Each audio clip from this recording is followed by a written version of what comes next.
Welcome. If everyone could look for a seat, we'll go ahead and get started with our 2 o'clock session. My name is Debbie Kochever. I'm the Dean of the Cummings School of Veterinary Medicine at Tufts University. And for those of you who expected to see Saul Tzipori here, he sends his regrets. He had an unavoidable conflict, and so I'll be serving as the moderator today. And do we have some slides? Ah, there they are. Okay, great. So the title of this session is One Health, Targeting Emerging Infectious Diseases and Food Security. And so I thought one of the ways that we could just very briefly begin is with the definition of One Health, which is very broad and varies depending upon who you speak with. But one that's pretty good is the integrative effort of multiple disciplines working locally, nationally, and globally to attain optimal health for people, animals, and the shared environment. So from that definition, many people will break One Health down into different categories. And so the top two there are the two that we're going to focus on today, and that is the zoonotic infectious disease category, as well as ecosystem health, and specifically how that relates to food security. Other equally important One Health categories include naturally occurring animal diseases that serve as models for human disease. Those who are interested in chronic diseases like cancer, that's a very relevant additional One Health bucket. And perhaps the newest is human-animal interactions and the impact that our associations with animals have on human health. Clearly, the most traditional, the most immediately thought of when we think of One Health does relate to infectious disease, and so we're very lucky today to have Dr. Jonna Mazet as our first speaker on the program. I'm going to give Dr. Mazet's introduction in just a moment, but to set up just a little bit of her context, because we've had the pleasure of working with Dr. Mazet for the last few years, I wanted to talk a little bit about some of the efforts that are going on through USAID. So I titled this slide Building on Experience, because clearly USAID has been thinking about the importance of One Health for a long time. Specifically, the program Pandemic Influenza and Other Emerging Threats started with avian influenza, pandemic preparedness, and then Emerging Pandemic Threats, or EPT, became really a great focus for them about 5 years ago. They put together what we refer to as EPT1, and that is basically, it was a suite of programs using a One Health approach to reduce pandemic risks and promote global health. And so that suite of programs included a program you'll hear a great deal more about today called Predict, and also one at the bottom of the list called Respond that I think is worth mentioning because, again, it sets the global context for One Health in an important way. So one of the primary achievements of the Respond program was to establish 2 regional One Health networks. One of those was in Central and Eastern Africa, so One Health Central and Eastern Africa, or CIA. And you can see there it involved 6 countries, numerous institutions, and what's distinctive about those institutions is that each of them are represented by a School of Veterinary Medicine and a School of Public Health. So definitely a One Health framework created within that region of Africa. Similarly, there's a Southeast Asia One Health University Network, CUGH, 4 countries, again, a number of institutions represented by their veterinary and public health schools. And then within Southeast Asia, there are now country-level networks as well. So we felt like the EPT1 program really laid a tremendously strong groundwork for One Health in a number of ways. And I'm pleased to be able to say that as of fall of 2014, USAID has now funded a second round of programming called EPT2. And included in EPT2 are Predict2, again, which is the topic that you'll hear about very shortly.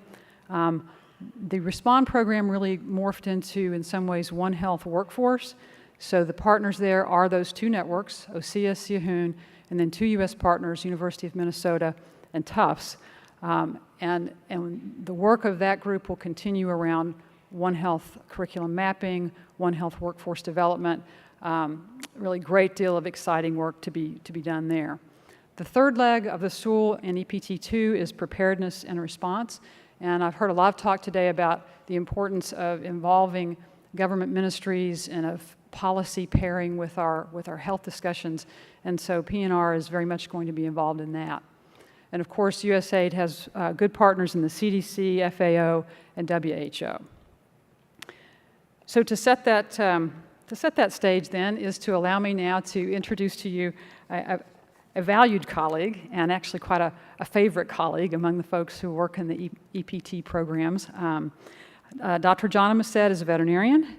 She has also public health credentials and a PhD. She is the professor and director at the UC Davis One Health Institute. She is, in fact, the director of that One Health Institute, and she focuses there on global health problem solving, especially for emerging infectious diseases and conservation challenges. She's active in a number of areas, but particularly in the area of transmission of infectious diseases among wildlife, domestic animals, and people, and the ecological drivers for that emergence. She is the global director of the $175 million Viral Emergence Early Warning Project, which I've referred to a couple of times in his PREDICT. And she has worked then with USAID on PREDICT. Now this is year 6. She was recently elected to the National Academy's Institute of Medicine in recognition of her very successful and innovative approaches to emerging environmental and global health threats. So it's with great pleasure that I introduce a respected colleague, Dr. Jonna Mazet. I'll give you my Good afternoon. Thanks for having me. I hope I won't put you all to sleep after your meal. So I know this is the sleepy time. So I'm going to horrify you with a bullet. No, that's not true. I'm going to try to explain to you a different approach that I think can help us start to stem the tide of that chaos and crisis that comes along with emerging infectious disease. And I'm here today invited to speak to you about One Health, so I have to do the compulsory little primer. And these are just a very small smattering of disciplines. The idea behind One Health for me is twofold, and you can define it, as Debbie said, in many different ways. But my personal preference of thinking about One Health is as an approach, not as a discipline. So it's a way that we bring collaboration together, and we bring disciplines together so that we can transcend our disciplines. So we call it transdisciplinary because we make each other better. And so we can bring those disciplines together, but where do we bring them together? Well, I want us to focus and bring those disciplines together at this center of the animal, human, and environmental piece. And I think we're doing quite well. I think most of you in the audience, I don't have to really give you a long description about what One Health is and why it can be useful. But I do think, and we just had a luncheon talking about One Health, I think we still are leaving out some of the environmental aspects of One Health. And so we do want to think about that as we move forward as a consortium of universities for global health. And how do we bring together the environmental folks with the more traditional health disciplines? And when I talk about environmental and ecological folks, and speaking as a disease ecologist, I'm not just talking about dirt lovers. I sat next to a lovely woman who was talking about being a dirt lover. I'm talking about all of those ecological processes that go along with the environmental pieces that really mitigate and drive health. So here, again, just a smattering of problems, and zoonotic disease emergence is on the top because it's what I'm going to talk to you about today. But I think many of us are working on toxins, pollutants, chronic diseases. Those things can fall into this concept and can be helped by using the One Health approach.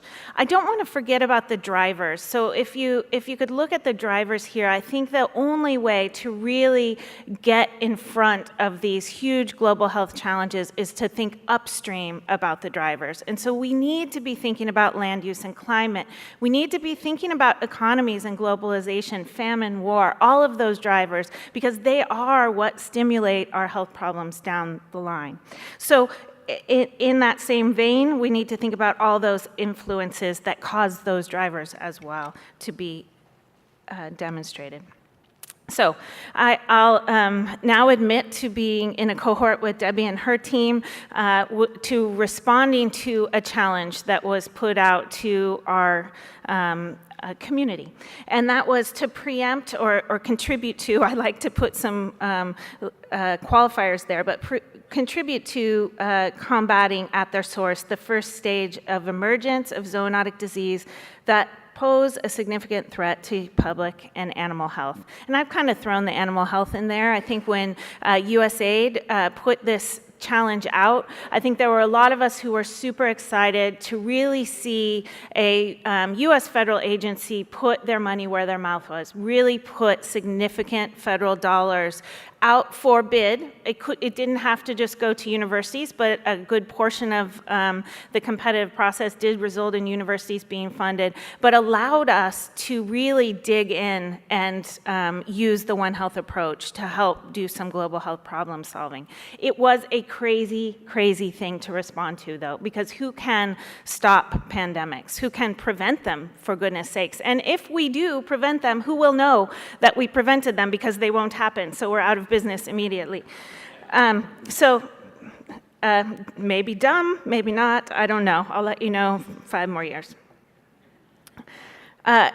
I think now, though, we all are aware that, and we're heightened in our awareness by the current Ebola situation that brings international attention to these kinds of disease processes. Are they more impactful or more important than chronic diseases or infectious diseases that have been pandemic now for decades? Absolutely not.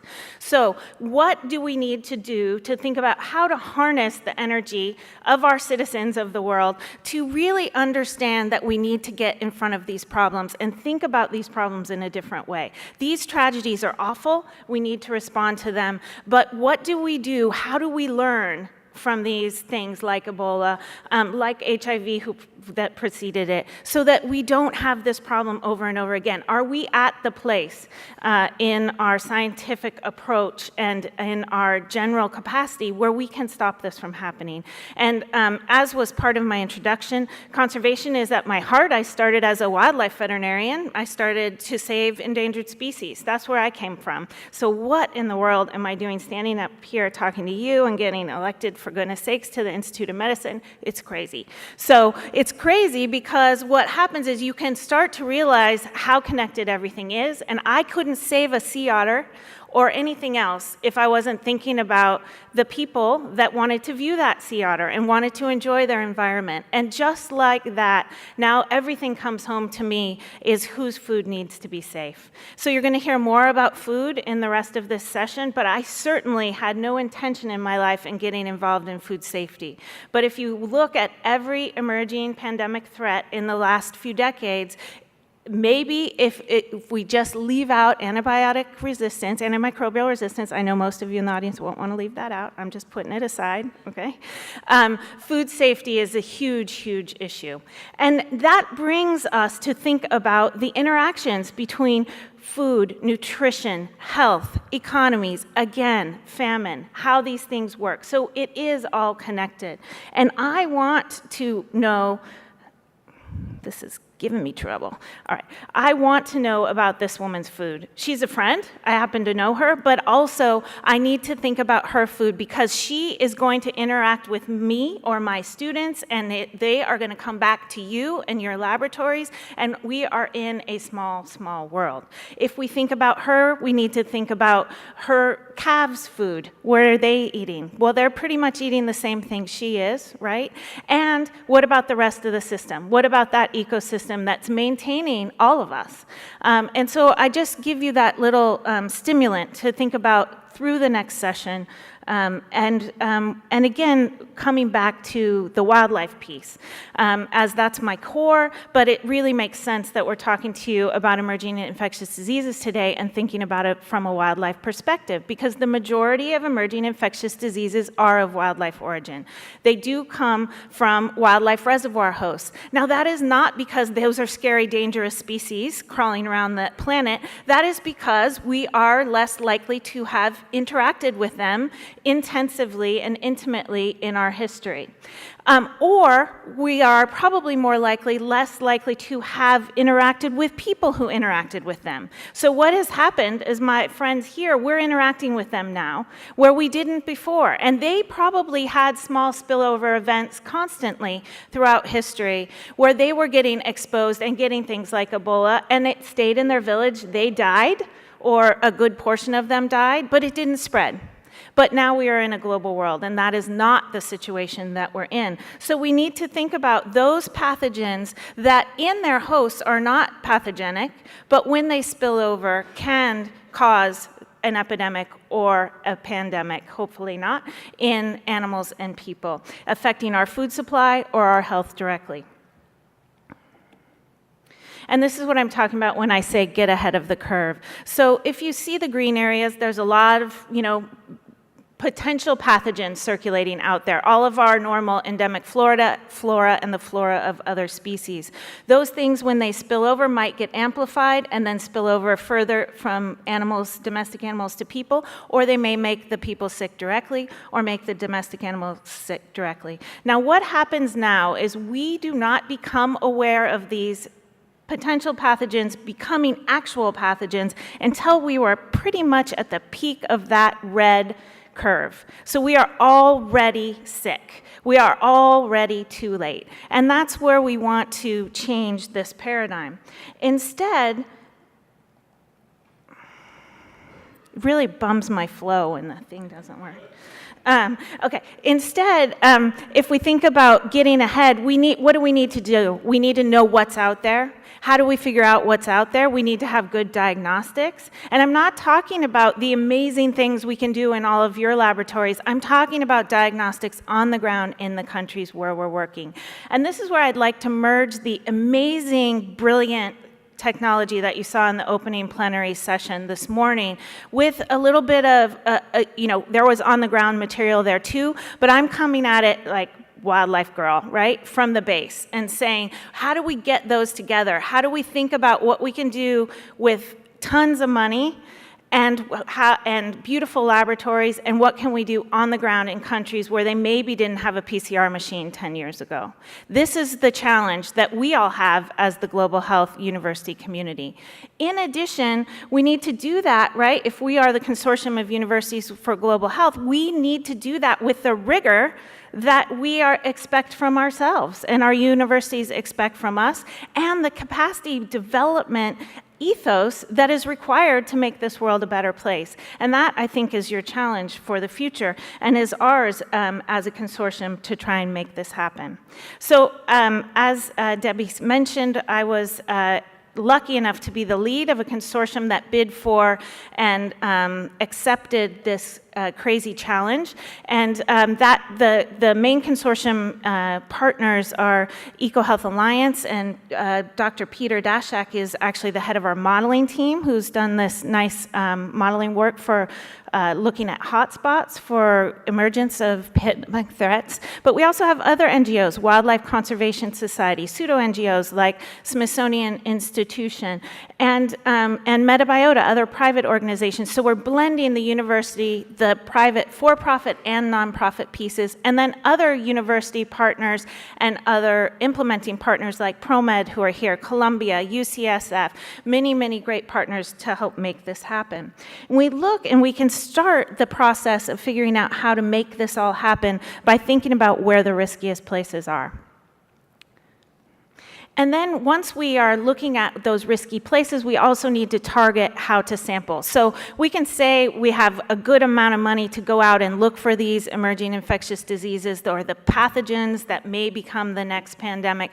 But if we don't know where to look and we don't know how to look for them and we have no technologies in the countries where we'll be working to make this happen, you instantly see that I was insane to bid for something like this. So but what we did was we we took the best modeling we could, and not only looked for hotspots, but also looked at the best targets. And we looked at that from multidisciplinary ways, different teams doing the modeling, and we consistently were coming up that primates, bats, and rodents, non-human primates, bats, and rodents, were our highest priority target to look for in these countries that might be hotspots.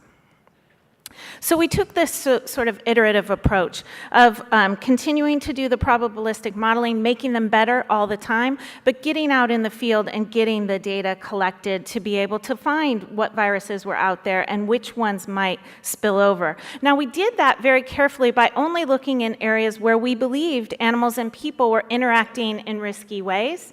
And then we looked in those places and had to build the laboratory capacity to be able to understand what might be out there. So looking at these interfaces, these are the specific situations where we're having this intensive contact and where there's the large-scale drivers like biodiversity, human population density, land use change, and all sorts of agricultural and food changes happening.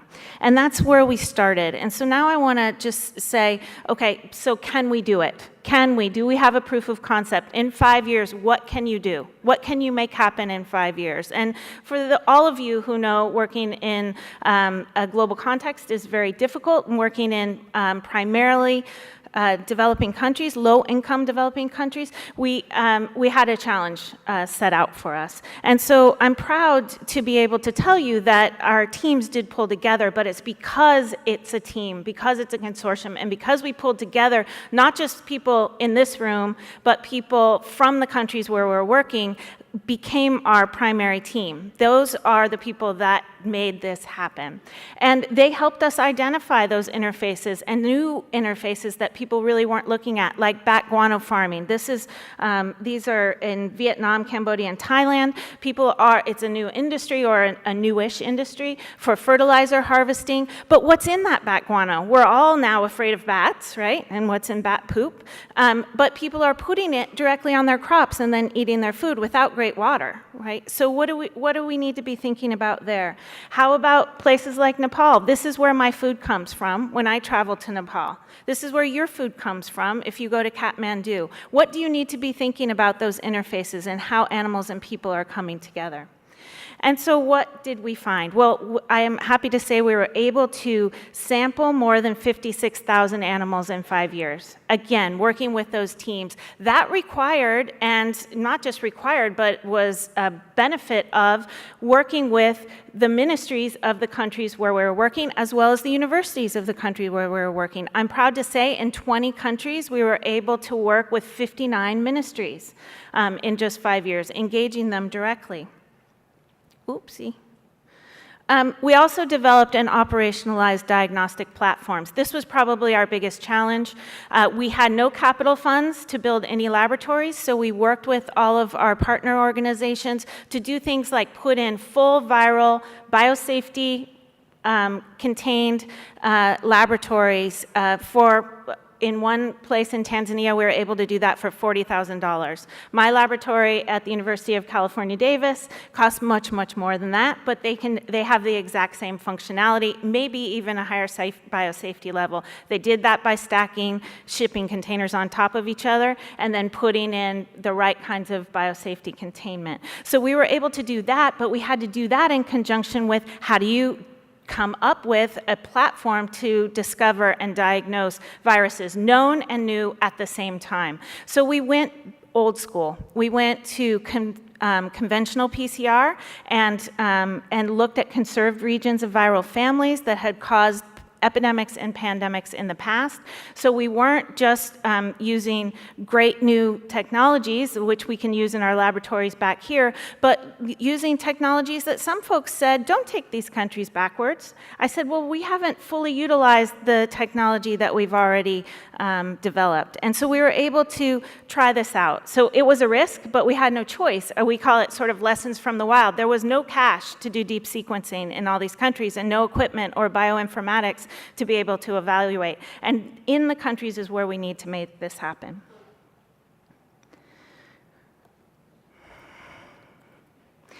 So we targeted 34 laboratories in the 20 countries, and when we began 5 years ago, only 6 of those laboratories could do this consensus-based PCR. And I'm proud to say, as a proof of concept, at the end of 5 years, we have 27 laboratories now doing this diagnostic work within their countries. 5 more of those have started, so they can do a few of the viral families. They're getting going, but they can't do the full suite of 24 viral families that we're looking at. And 2 of them are getting training and getting ready. So I think 27 out of 34 in 5 years is really great. They were able to run 400,000 diagnostic tests, and that's really just in the last couple of years because it took us time to get the samples, get the permits, get the technologies into the lab. Well, proof of concept, can you do it? Well, yes, you can. We were able to actually detect 812 viruses that have never been seen before, as far as we know, while at the same time picking up 147 known viruses in animals, 31 known viruses in people. So with the same platform, we could pick up known bad actors and also new ones. So we're able to do both viral discovery and viral detection in one piece, very inexpensively and at the local scale. Now, some of the numbers, don't try and do the math, because some of the viruses are found in different animals and in people, so they don't add up exactly there the way that you would want them to. What about rigor? So what?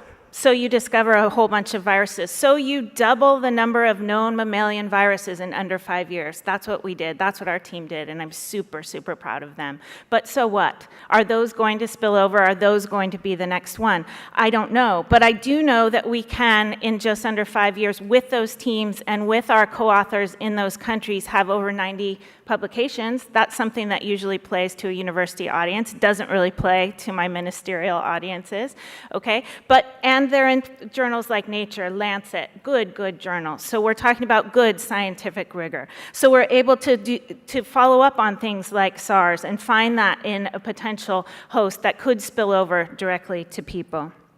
We're also able, back at that bat guano farm, to find new viruses in the bat guano, like this new coronavirus that is fairly closely related to the MERS coronavirus. And in fact, when MERS was first discovered, we were able to pull out our early stage. It was about year 3 of the project, but we were able to pull out our viral findings and find MERS-like viruses in bats around the world, and contribute to the global community and say, here you go, here's where we're finding the most closely related things that you're finding there. Let's see what we need to do about it. What do we need to think about globally, not just locally where the disease is happening right now? We also helped to respond to 23 outbreaks in 10 of the 20 countries during the 5 years. And of course, that helps us with the understanding of what's really happening. When do these things spill over, and identify targets of risk? But also helps us to work with the countries to diagnose their own things, like Ebola. We did respond to several Ebola outbreaks. In fact, we responded to an Ebola outbreak in DRC that most people never even heard about because it was going on at the same time as the West African Ebola outbreak, which we were not working in those areas. And I do attribute the rapid response in the DRC situation to having a increased knowledge about what's going on with their viruses, the ability to detect and diagnose, and then the willingness of the community as well as the government to work together. And that's what we're driving for in this project, is to help all the countries be prepared like DRC has been more prepared. Other outbreak investigations led us to brand new viruses like Congo Virus, that's a newly discovered rhabdovirus that was causing deaths also in DRC. So we found significant viruses, but we still have these 800 viruses, and what do we do? How do we know which ones need to be surveilled or which ones need to be followed up for further action? And so, again, working with the governments, we get that information out. This is through one of our other partners, healthmap.org. We make all the information available as soon as we can. We get it up on the web. We link directly to GenBank.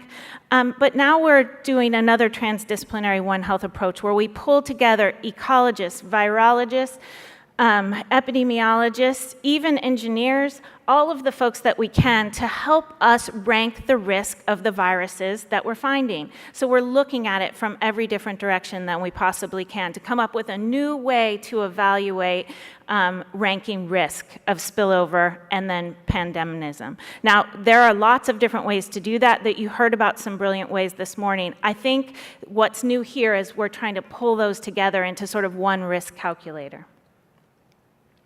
And we'll continue. So as you heard mentioned, we're in our next 5 years. This is obviously a targeted surveillance training for MERS, so thinking about what is already out there as well as what might be the risk for the new ones.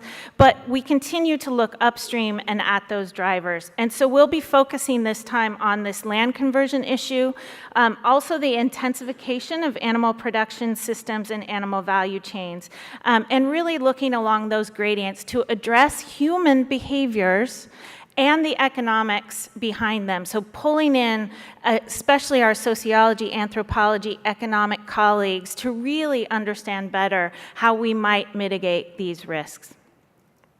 So again, just in summary, we trained about 2,500 people from many different walks of profession in the countries where we were working so that we can have safe, sustainable, conservation-oriented. We don't kill any animals to sample for this work. And we were able to sample those 56,000 animals, work and develop those 32 labs, discover 815 novel viruses, and while detecting 169 known ones.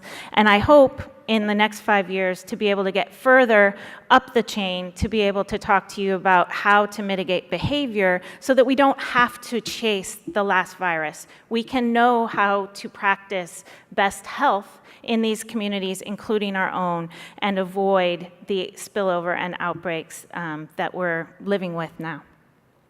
Thanks.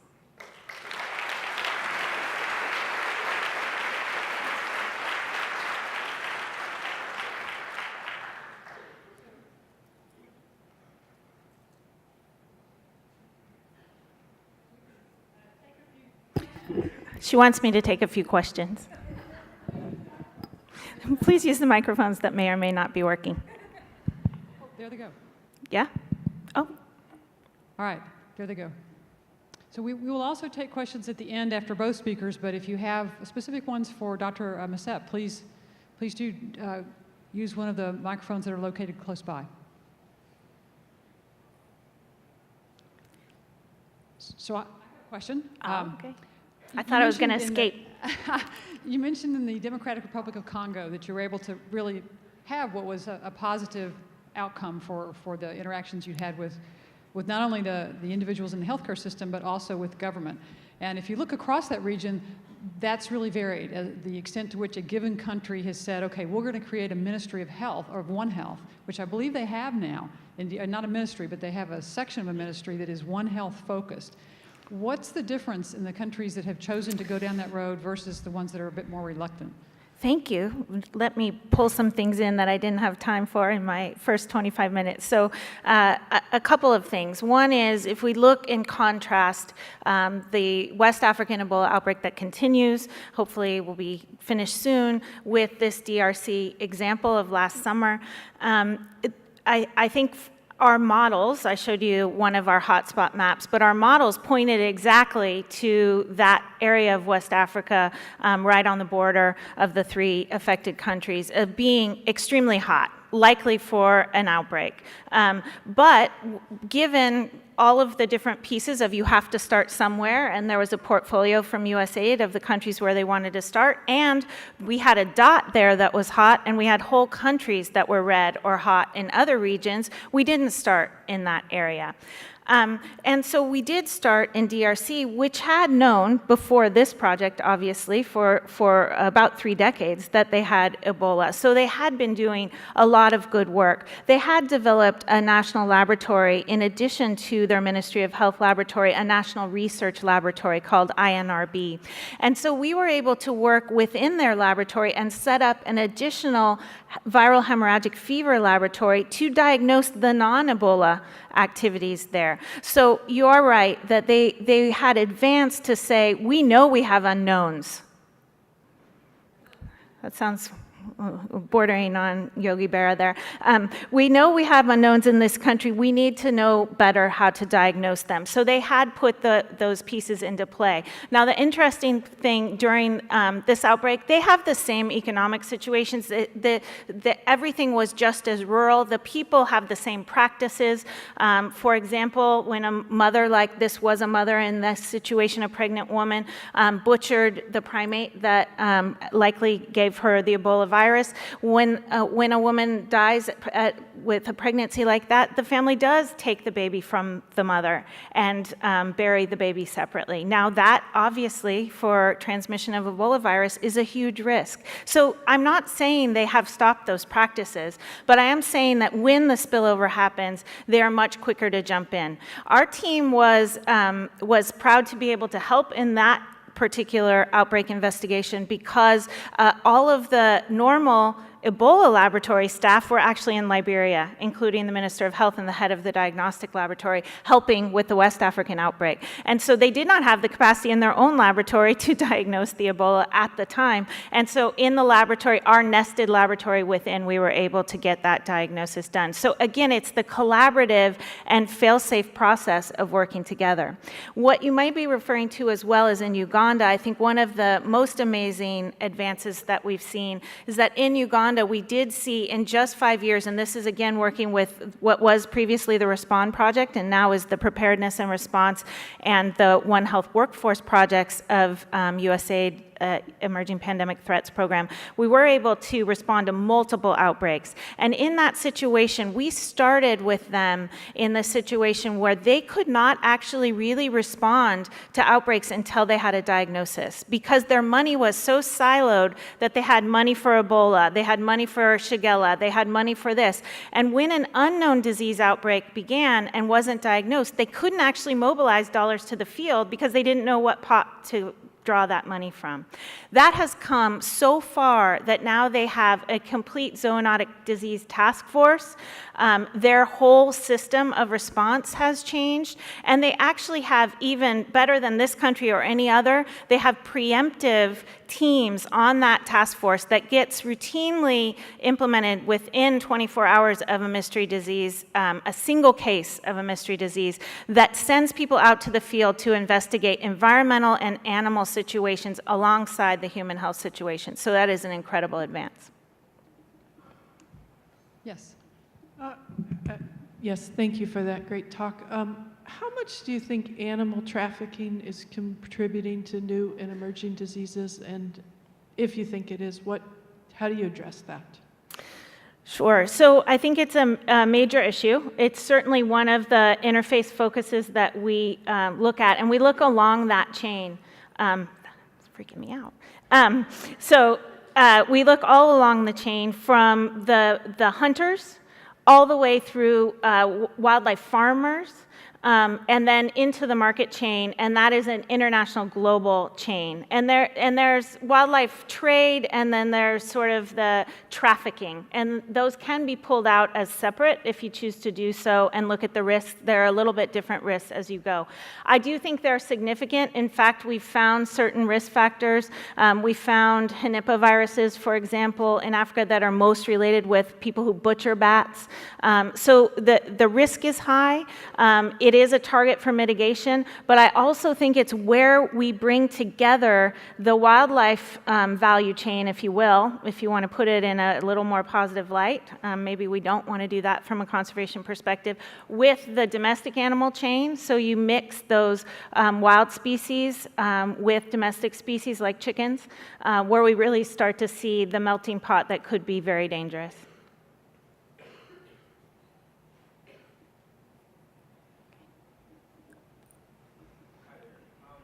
Curious, how is this information disseminated within a country you're working in? Okay. Because it seems like pretty important prevention, and we often don't do much prevention. So I'm just curious, and if you could give a specific example or two. Yeah, could you guys hear that? Okay, so as far as the prevention piece, that's our end goal, is getting to the prevention, getting to the upstream, but we're obviously at a very early stage. We're more at the detection and sort of risk assessment stage.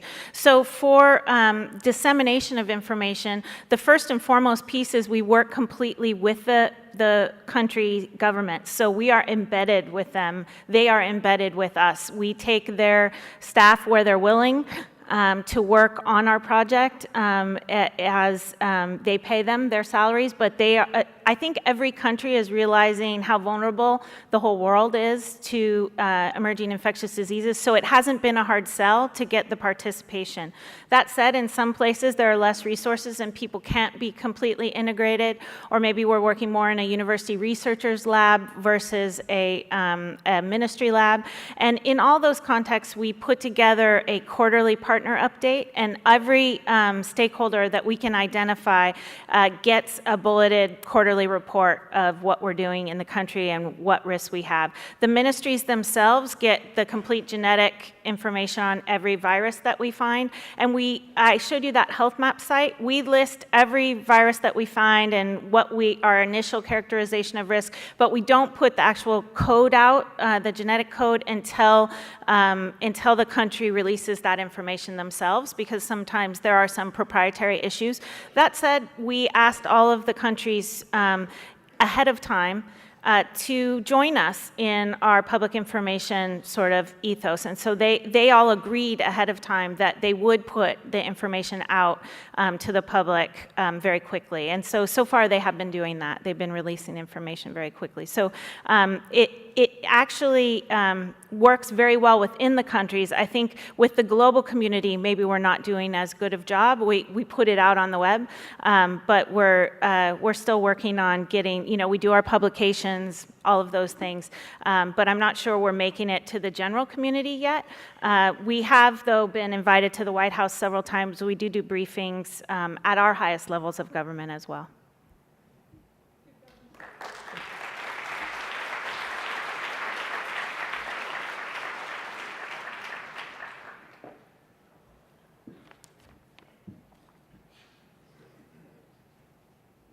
So next, it's my pleasure to introduce to you our second speaker, Professor Gebisa Ejeta. He is the World Food Prize laureate, a distinguished professor from Perdue University.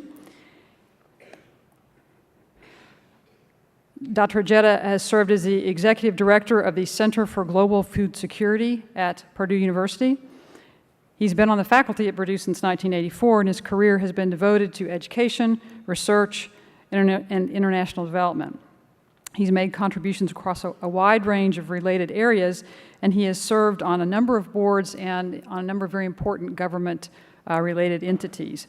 Just to name a few, the National Academy of Sciences Board on Agriculture and Natural Resources, the United Nations Secretary General Ban Ki-moon's Scientific Advisory Board. He's also served as a special advisor to the USAID Administrator, Dr. Rajiv Shah, as science envoy of the U.S. State Department before being appointed by President Obama as a member of the Board for International Food and Agricultural Development in 2010. So we're thrilled to have Dr. Ejeta here, who is going to speak to us almost as sort of introduced by Dr. Mazet about how we get from discussions of infectious disease and some of the other One Health aspects to the true on-the-ground practical issues of food security or food insecurity. So, Professor?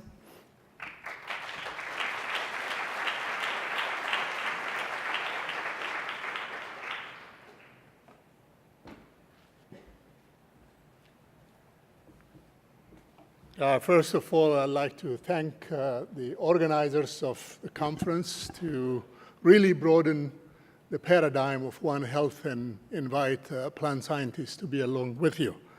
And I want to echo the wisdom that I sense by saying that in support of the comment that the previous speaker had already made, that in a world where more than 1 billion people are food insecure, and hundreds and millions of others are malnourished and with compromised health, it really would behoove us to broaden our transdisciplinary relationships so that we can bring together our interventions in agriculture and food systems, in nutrition and health for a much broader and greater effectiveness and impact. And so I just, more than anything else, I wanted to echo the wisdom and the notion that already exists within your organization.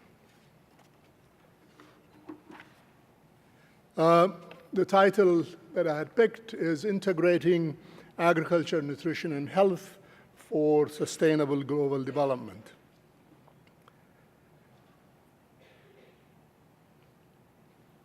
As you heard, I lead a Center for Global Food Security at Perdue University, and therefore, with a proven bias, perhaps, we really think that food and nutrition security is among the greatest challenges of humanity in the 21st century.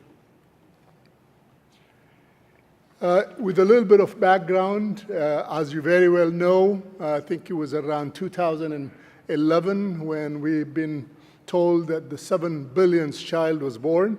And the projection is that in the next 40 years, the population of the world would continue to grow and maybe stabilize around 9.5 billion.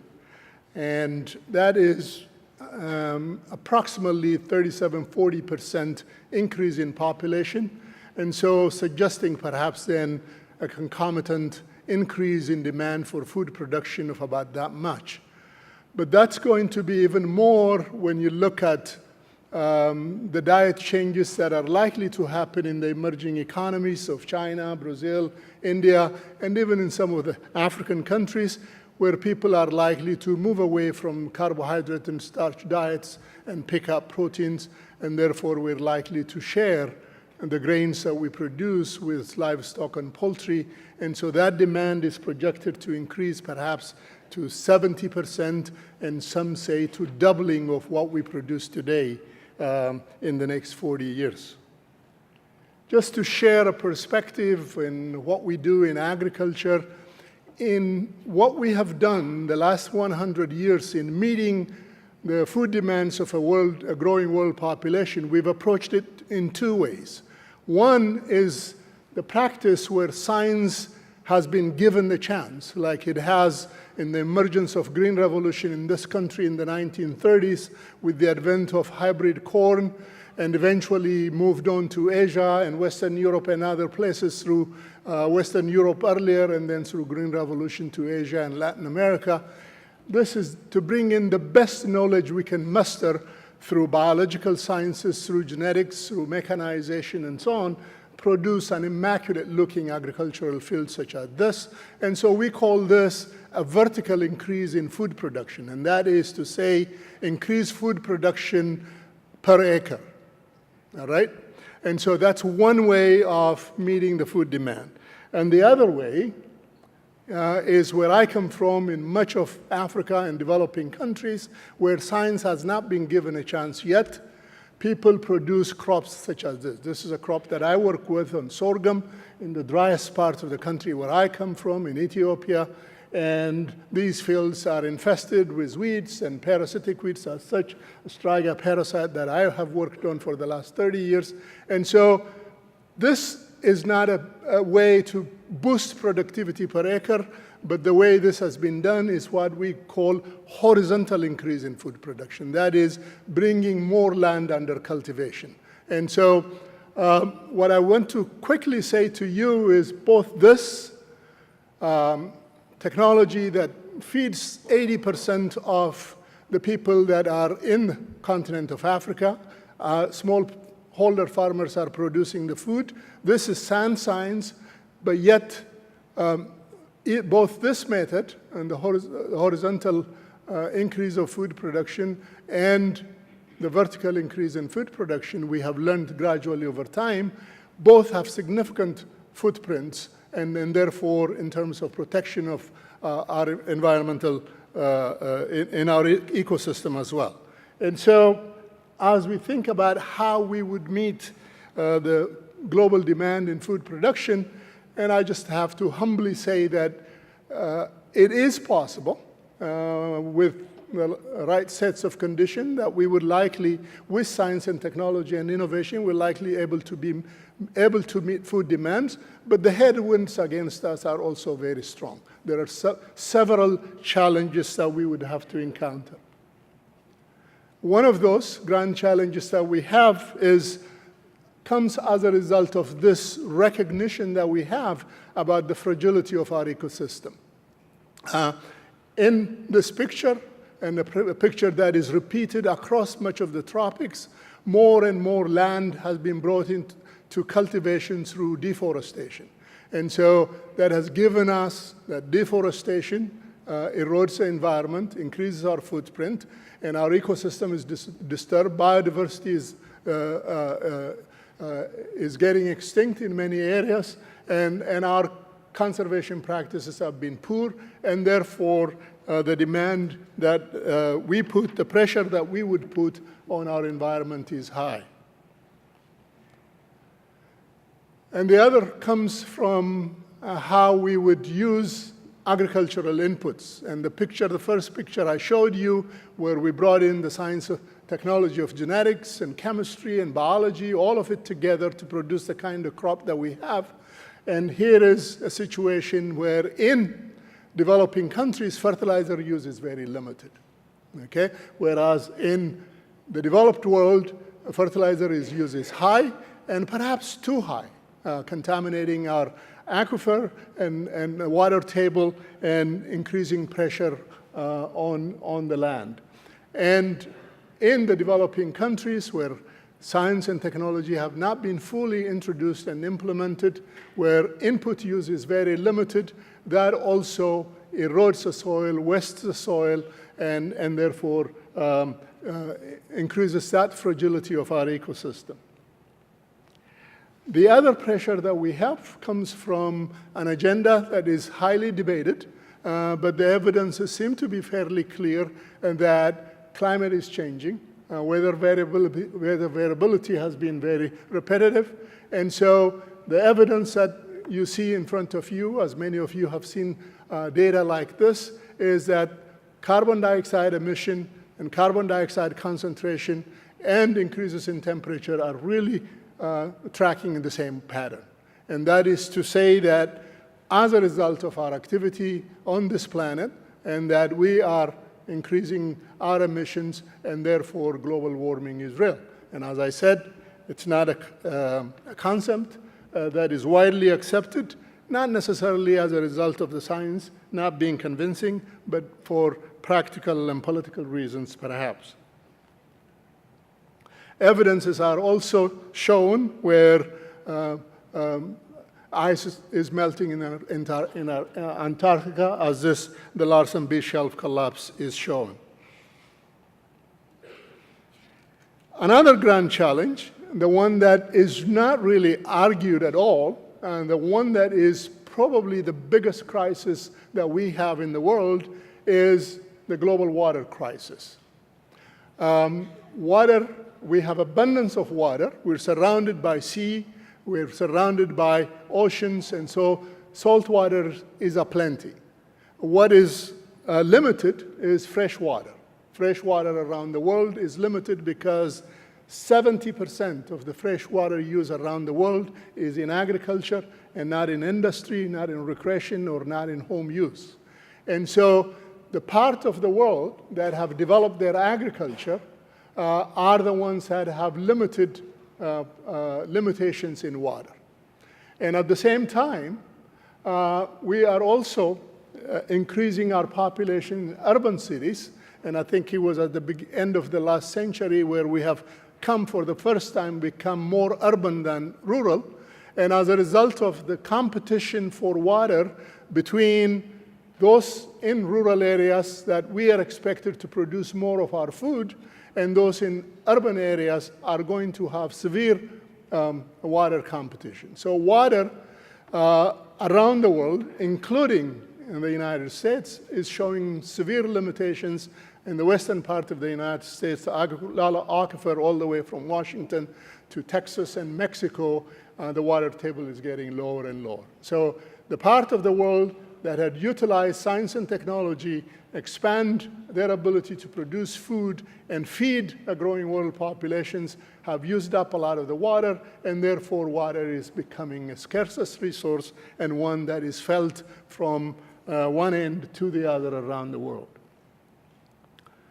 This is not as a result of agriculture, but occasionally water shortages happen in big cities. This is Harbin City in China, where 3.8 million people live as a result of a blast in a factory there, and water was contaminated and really sent through a wave of scare in the city, and the military is here supervising the quality of the water that is being distributed at that time. Another grand challenge is energy. Energy is very essential in agriculture, and therefore energy demand and utilization is very important. And so overall, at the rate that we're using energy today, and particularly referring to the non-renewables in particular, which we use a lot of, energy use is growing at the rate of 2% per year, projected to double maybe every 37 or 40 years. But this is according to current use. The current use of energy is uneven, not evenly distributed, because the parts of the world, Western Europe and North America, with their smallest population, so far have been consuming more of the non-renewable energy around the world. And now, with parts of the world, in India, in China, and places like that, where the economy is growing and the demand for energy use is increasing, that is likely to continue to put pressure, of course, unless, of course, the technology continues to improve, alternative sources of energy have come, or technologies for extracting non-renewables improve as well. And so again, this is a political agenda, a political issue, but nevertheless, a pressure that agriculture faces and we all face as a result of being citizens on this planet. Another grand challenge that have been spoken to are issues of food losses. Not only our ability to produce more food, but we also will have to be careful about taking care of the food that we produce. This is an area where in the developed world, where science and technology have been used to perfection, where infrastructure development has been very good, we do a good job of taking care of the food that we produce. Whereas in the developing countries, as a result of shortage of science and technology not reaching out to these corners of the world, issues of storage and processing and food losses and so on are significantly great, all the way from pre-harvest, post-harvest, in storage, in processing, in movement, in transportation, and so on. So a great amount of foods are lost, particularly incredibly useful, nutrient-rich fruits and vegetables that otherwise could make a difference in the lives of people are lost in many developing countries by and large. And the other, of course, is the food safety and food waste issue. And the food waste issue, ironically, is much more in the developed world than it is in developing countries, where as a result of restrictions and legal issues, we lose a lot of food that have been already processed out of homes, institutions, hospitals, residence halls, and so on, but also from shelves in groceries and so on. A great deal of food is lost. Another resource that is really tight around the world is land to produce more food on. Land is unevenly distributed around the world, and areas of the world that have exploited their science and technology and agriculture, there is not a lot more land to be brought in without deforestation. The only places where there are more land to be brought in are areas in which science has not developed, and it is suggested that something around 12 to 15% more arable land that could be brought in under cultivation around the world. And out of that, something around 50 to 60% of that arable land availability is in Africa. Thank you.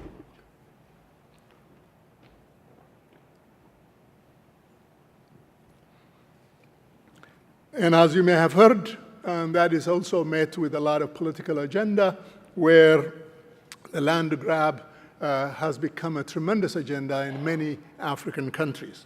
But again, something like 50% of the arable land that could be brought in under cultivation exists in the continent of Africa.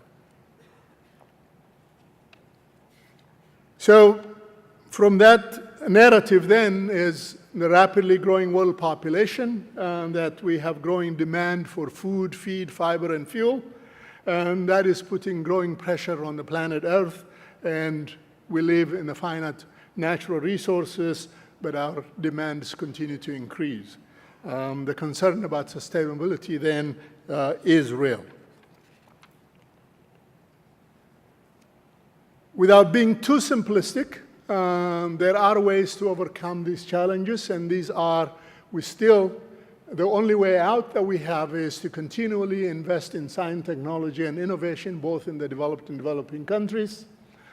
Again, the integrated and more holistic approaches to solving some of these problems, and increase our collaboration and partnerships, because it used to be that much of the knowledge in science and technology came out of Western Europe and North America, but not anymore. I think knowledge is now evenly distributed. It's beginning to come out of the emerging economies, but also even in some poor developing countries where scientific institutions are getting stronger.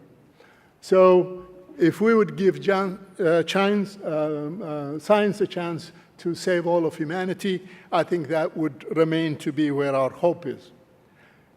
And with the remaining time that I have, I wanted to make a case for this nexus of the a more broadened One Health paradigm that I started with.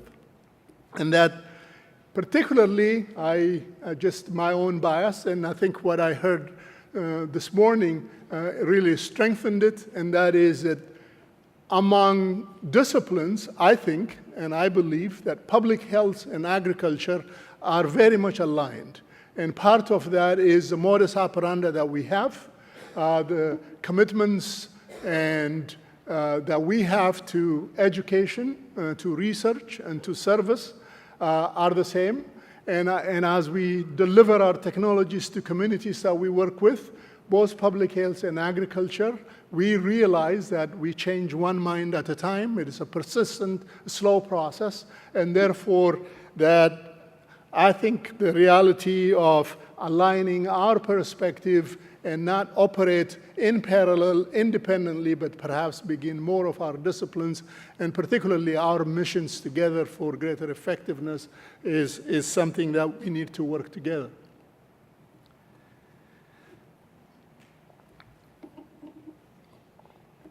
Again, in the past,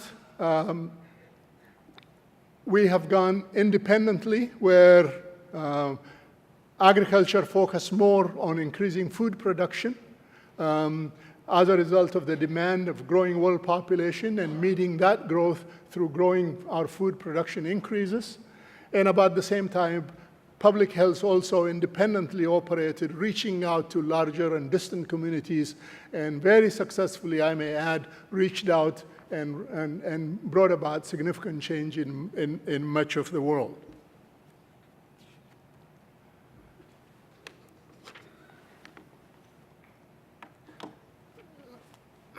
In changing perspective of food as an essential fuel of life, I think more and more, traditionally food among poor in the developing countries is a way to break hunger pangs and feel empty stomachs.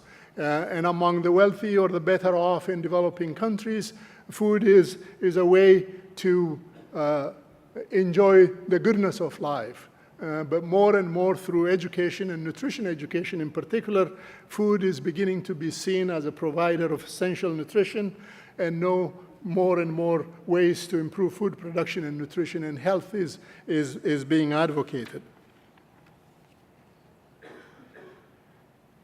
Early effort in nutritional improvements emphasized micronutrients. I think it was in the 1967 or so where the United Nations came up with a campaign to avert famine and reach out to poor, address the deficiency in protein, and biofortifications and other fortification ways through dry milk and so on were advocated. And I'm a product of, I was in graduate school in the 1970s, and my own PhD dissertations were in the improvement of protein quality in the cereal crop that I worked in. The new emphasis in nutrition, I think the importance of the 1,000 days since inception and the risks associated with that brought about greater advocacy for the agenda of nutrition.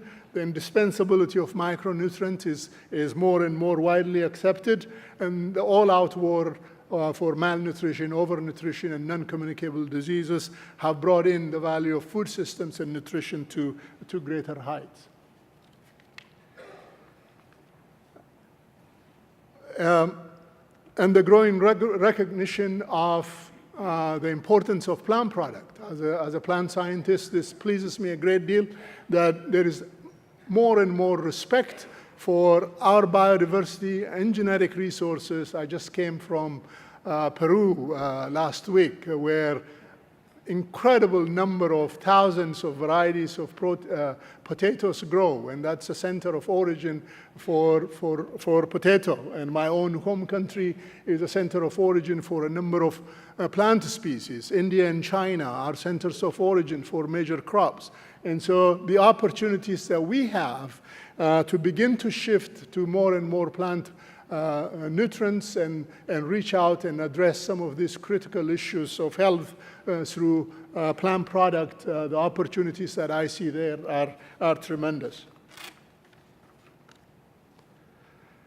And the role of establishments and entities on what is consumed. I think the institution of family, of course, is the greater core where a lot of the education and the role mothers play in raising children and attention to nutrition. Then public policy and the policy declarations that can be made to support improved nutrition for better health. While those are advocacies that we can strengthen, we are also very realistic that industry and the marketplace, for every action that you may work on one side, there may be other opportunities that market brings, and therefore sometimes those are not in total agreement. And so even research institutions, in what we do and where we get our resources to support our research, we tend to bias our advocacy one way or another as well. And so it's a dynamic arrangement that works relatively well when public policy and regulations are in place. In agriculture and in nutrition as well, we talk about some higher level of integrations to bring about more effectiveness. Integrating crop livestock environment, a highly desired goal in development, and making more and more One Health more important. I'll just run through them. Higher levels also in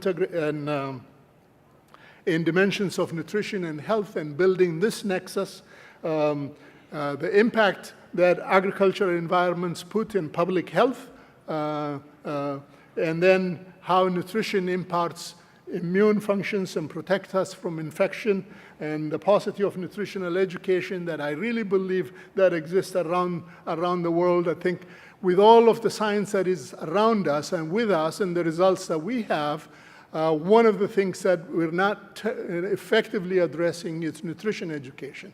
The reason is the data is very clear out there where income seems to correlate very well with improved nutrition in many societies. But there is a confounding there that I see, I think, that because knowledge and income are kind of confounded, and so behavior change is likely to involve a lot more in-depth education that we would need to deliver. This is both in the developed and developing countries. So the paucity of nutritional education and among smallholder farmers in less developed countries is great, but I think in urban areas, in wealthy nations as well. And this is the disjointed global development efforts. I think maybe I'll just give an anecdote here. I think about 6-7 years ago, 2006, 2007, I spent a sabbatic year working with the Gates Foundation, the Rockefeller Foundation, putting together a program in Africa called Alliance for Green Revolution in Africa. One of the things that I picked up from that experience is actually the insights and the contribution that led to the establishment of that organization came not from a scientist, but an observation that Mrs. Gates, Melinda Gates, made when she went out to visit the public health program in Africa for the first time, only to see that the same people that they were working to help in public health program didn't have good food systems and nutrition, and therefore she suggested that we needed a program in agriculture and food systems. So I think there is a lot of disjointed effort in agriculture, food systems, and health, and disjointed also within the perspective insights of the funding foundation. Let me end with I think, a message that I think I have here, and that is at the expense of being repetitive to what I said, that keys to success in global development are science and technology and innovation. And I was very pleased to see some of this, to hear some of this morning. I have been a great advocate and one single-minded about the human capacity needs in developing countries. I think in recipient countries we need to do more of that, both in public health, in agriculture. We need to strengthen the local institutions, making them more functional. We need committed local and global partnerships. We need effective leadership and policy making.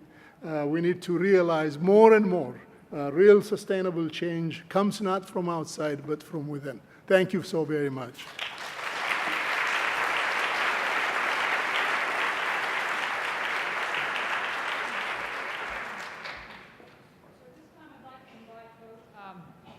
Both of our speakers back to the stage, and we will continue to take questions.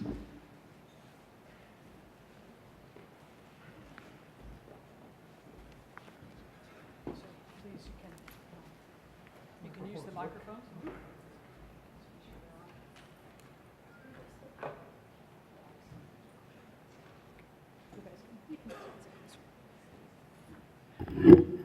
All right, so first, for Professor Ejeta, any? Yes, thank you. Yes, hi, Pat Conrad from the University of California, Davis, and I wanted to say, excellent talk. It's wonderful to hear about agriculture and nutrition and their relationship to health and have that presence here at CUGH. You covered a lot of topics, and you just briefly mentioned farming systems, animal-plant systems. I wondered if you could say anything more about that, because I think that interconnection between animals and plants and the human nutrition isn't always made clear, and I think maybe even give us an example of where you find that to be particularly important. I'll be glad to. I think efforts that we put out to enhance our agriculture practices, for example, the value of water in agriculture I mentioned. And so as we bring in irrigation, for example, and bring to farming, it carries with it the consequences of enhancing agriculture, but also brings about issues of mosquitoes, bilharzia, and things like that, where interactions with water and the animal system there and the infections that arise. And so the same way, farming systems that have been mentioned, for example, it's very, very common in many developing countries where livestock and humans live together. And I grew up in rural Ethiopia, and I literally slept with calves and sheep and so on. And again, that brings in incredible opportunities for better nutrition, for productivity, and so on, and yet risks of animal and human health compromises through zoonotic diseases. And so our farming systems, however we define them, unless public health is in the right place, in the right perspective, to make sure those are, the educational processes are met, not only in the extension service that we agriculturists provide in how to take care of animals and so on, but also the public health agenda, particularly having learned through the hard way on some of these significant zoonotic diseases of dramatic impact in our health. And so there are a number of scenarios that you can build how our farming system practices, on one hand, would increase the kind of agriculture that we would like to see happen, but they come at a cost. And maybe Dr. Mazet might like to comment on that as well. I know you've worked in East Africa as well. Sure. I completely agree. I think especially water, we talk about the water hole being where we all come together. So we need that for our agriculture, but we also just need to drink and bathe. And that focus around water brings us animals, the wildlife, as well as the domestic animals together with people. That, of course, it's just back to the whole concept, I think, the One Health concept, and that is that we're all connected and connected through so many ways. So the animal and human agriculture, obviously connected, some scary statistics we heard, but the health aspects are both for the nutritional side and from the disease side. Why don't you go ahead and then we'll, go ahead. I think you've been in line a little longer, and then we'll go to this side. Okay. Oliver Fine from Cornell in New York City. Again, very exciting to hear this perspective at this conference on global health. But looking at the barriers that we face, I think, to moving in the directions that you've pointed, there is the whole huge expenditure in our defense industry. And I was wondering if there's any comment that you would have about that problem that we face from a global health perspective. I need a sentence or two more. Defense expenditure. Can you clarify? Our budget in this country that is spent in the defense industry, and we're exporting that, it seems to me, in other parts of the world. Maybe even without going there, I think my advocacy for human capacity building and strengthening of institutions in developing countries is that I look at my own life, where I was born and raised in Ethiopia, and was given educational opportunities and lived the entire professional career here, spent in the United States. What education has done for me, and I think I may add, a great deal of my education actually was supported by the US government. And so when we give opportunities to folks in developing countries, we create opportunities for those people that otherwise would be in other kind of compromised situations. And so it is a great investment. If I may just go to where you started, I think through investing in educational institutions and building in institutions that make and create and expand democratic processes in developing countries, we can get a lot more for the money than going to war, if that was what you meant. Thank you. Yeah, if I could just add, I completely agree, and I also would just like to, I think, point out strange from my perspective being a child of the 60s, but I'm going to say something in support of the defense industry. And that is, I think we heard this morning our first fabulous speaker talking about DARPA's investment that allowed much of the discovery that we heard about. And I would say the Department of Defense and their investment in health diplomacy has been exponentially increasing. And we find our own work, the similar work that I mentioned, funded by USAID, being funded collaboratively now with the Department of Defense through the Defense Threat Reduction Agency. So I am happy that health diplomacy is perhaps the new direction for military spending or a more intensified use of that funding. So there's hope for that as well. Very balanced answers. So please over here and then in the middle. Hi, Megan Davis. I'm at Johns Hopkins in the School of Public Health and the Center for a Livable Future. Tremendous talks. Thank you both. I heard a lot of discussion about behavior change. And I think behavior change is critical, but we also know it's very, very hard. And my colleagues in occupational health have trained me that instead of making people wear respirators, perhaps we should have an engineering or process control to change the ventilation. So I'd love to hear your thoughts on what process controls we might conceive of in each of these areas of infectious disease transmission, and also in terms of food security, perhaps specifically in terms of food waste.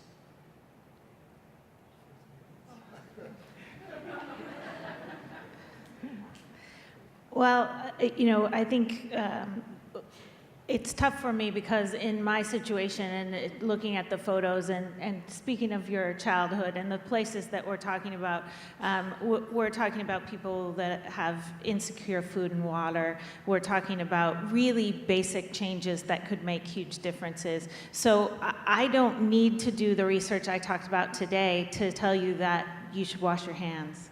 But having easy access to water and soap and all of those things are really basic needs. And so I think there are some basic prevention procedures that are going to work for everything. And again, it's not chasing the last bug, the last flu, the last Ebola, the last whatever. It's getting in front of that and controlling those behaviors. But we have to give good information on which to provide that. And to this day, I showed you a family that we worked with very intensively on both brucellosis and tuberculosis, bovine tuberculosis. And it wasn't until the head of the household died with tuberculosis in their bones that they really started boiling milk for the babies at least, or from the cows that they knew were positive. So I agree it's very difficult as far as systematic change and changing processes. I can't speak to that yet. Just to add, I think I fully acknowledge the challenge, the difficulty of changing minds and behaviors. But just because it's difficult doesn't mean that we shouldn't, and you're not suggesting that, I realize that. But that makes it an incremental change. It's not likely to be a transformative change. It's a very slow process. I see it firsthand because I've got relatives back home that I help, and I can provide the resources. But it really doesn't make transformative change in the way they live their lives. It's a very, very slow process. Things that we go through and try to suggest we change and so on, the next time I go, and they're back to how they lived their life in the past. And so slowly it's doable. And the particular catalyst that I find to be powerful is engaging the young, the youth, and the children in school. And when they go back, boy, they become tremendously powerful catalysts in continually being annoyance in the family and changing those habits. So it's a slow process. It can be done. Thanks. Peggy Bentley from University of North Carolina, Chapel Hill. Go Heels tonight. But I have a question. First, we finally got it? have a quick comment and then a question for you, Dr. Day.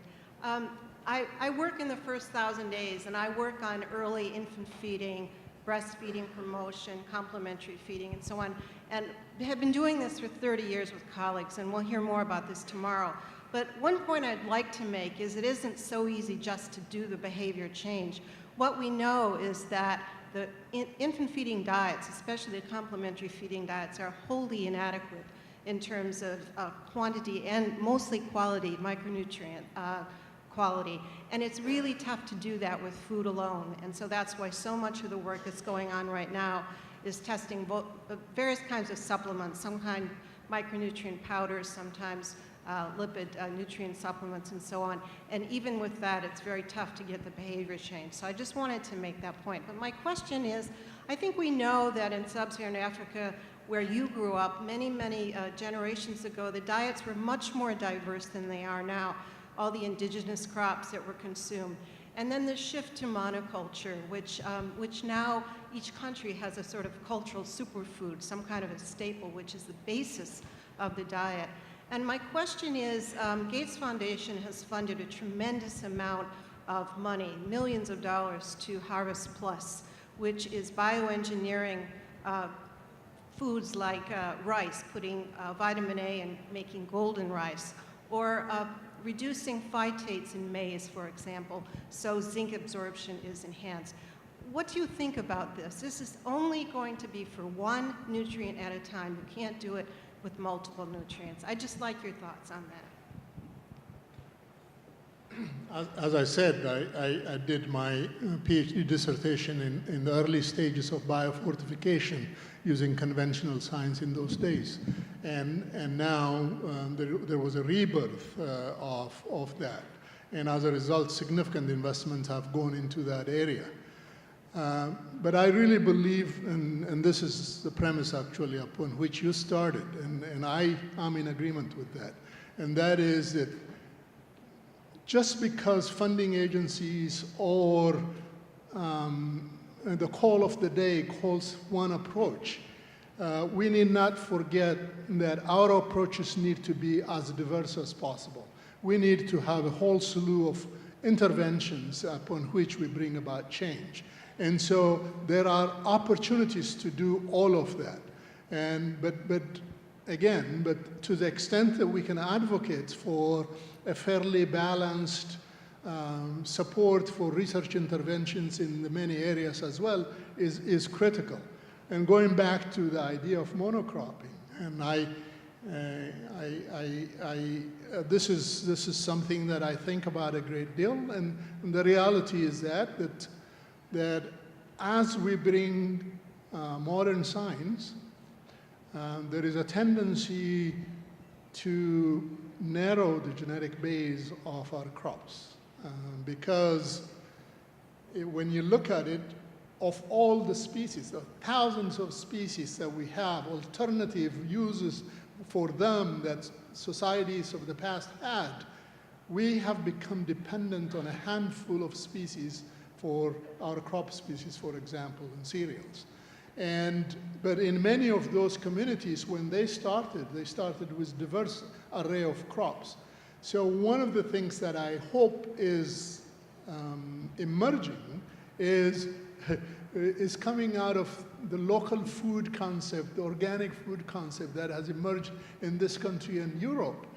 Yes, it gives people who can afford the choice they want, but they are beginning to catalyze economies in niches where farmers are producing those kinds of things. So I hope it gives education for much of the developing countries, while we look to the West on the science and technology that have come out of here that have been transformative in society.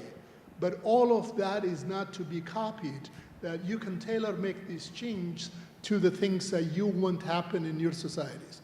And that's why, to be able to do that effectively, you need to build the capacity on the ground, strengthen those institutions so that these people are in a position to make decisions that are best for their communities and not necessarily something that brought to them from somewhere else.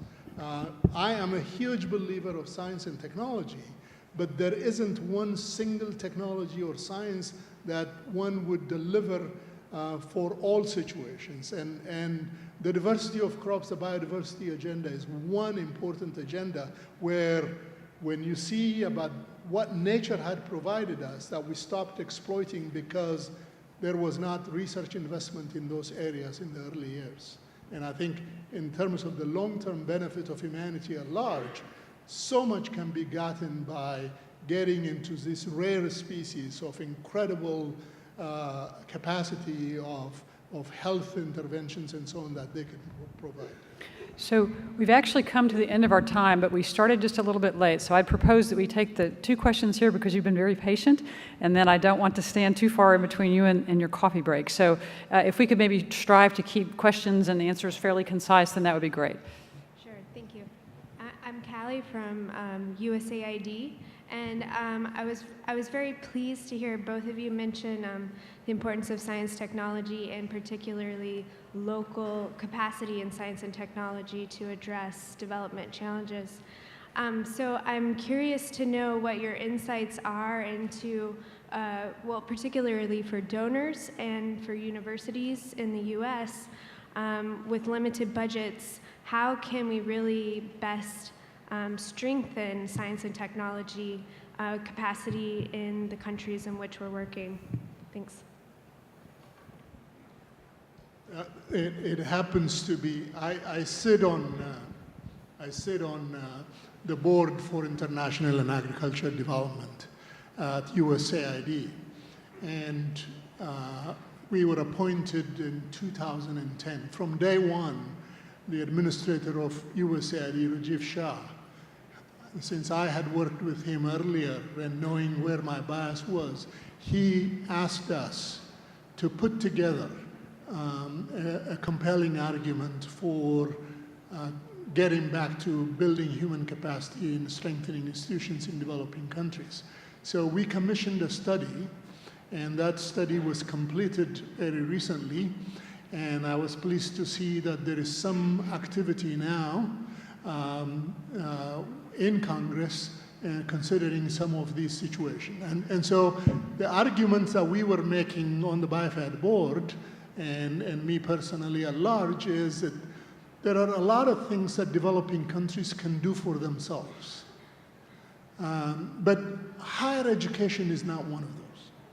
They really need partnerships with institutions in the developed world to build sister university relationships, for example, so that they can catalyze those partnerships to get the most out of their own investments. And so when I went to college, I went to a college that was built by Oklahoma State University in Ethiopia as a result of President Truman's Point 4 program.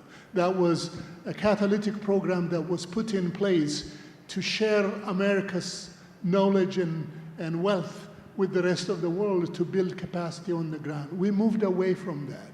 But I really think today we have tremendous opportunities because we have so many American universities that are interested in doing that, so many African and developing country institutions that are ready for that. So building human capacity through our universities and engaging our universities for greater intervention there is something that is likely to happen, and if it does, I will be very glad about it. John.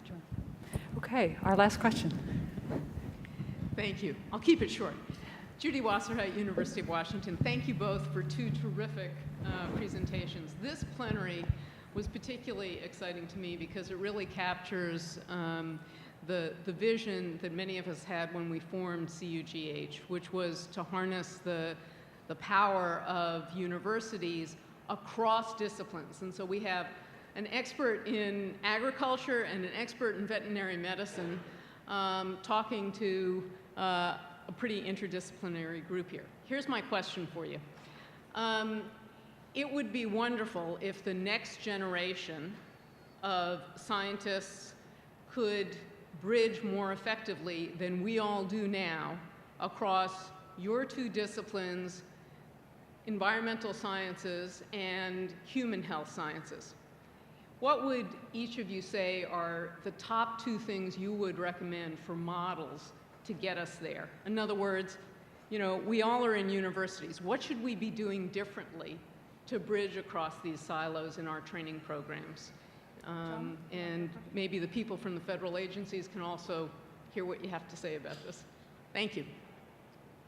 Thank you. I think that's a fantastic question, and it's something we spend a lot of time thinking about. How do we make this happen? How do we make One Health happen? And for me, it's really about mutual respect. So if we, in all of our disciplines, help build the leaders that will continue our disciplines forward, that is essential. But it is just as essential, in my mind, to encourage the respect and communication skills that we often are not taught in our traditional PhD programs or other things.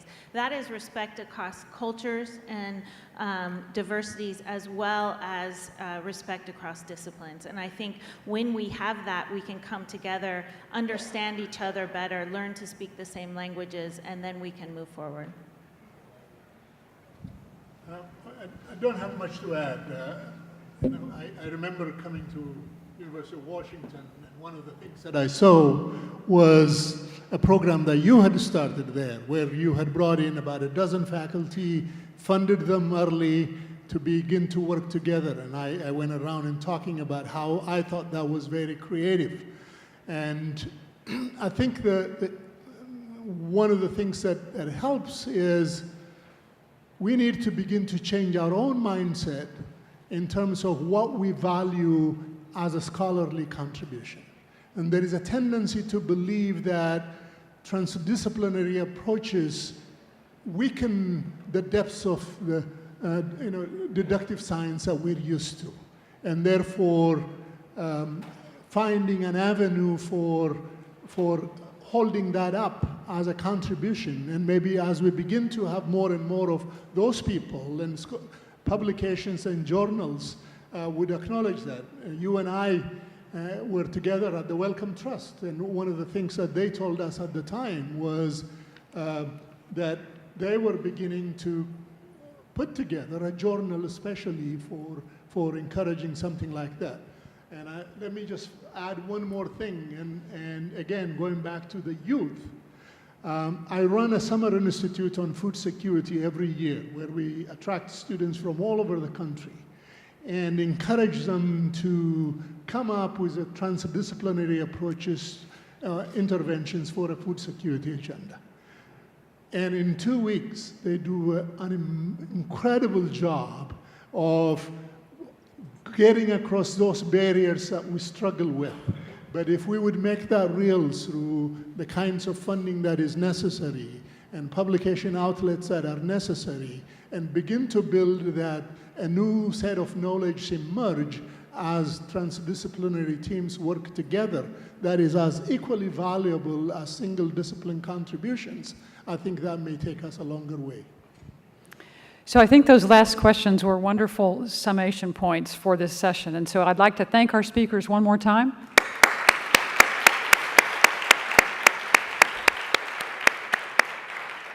And also encourage you to visit the Independence and Republic rooms, which are down this end, for your coffee break. Thank you very much. You've been a wonderful audience.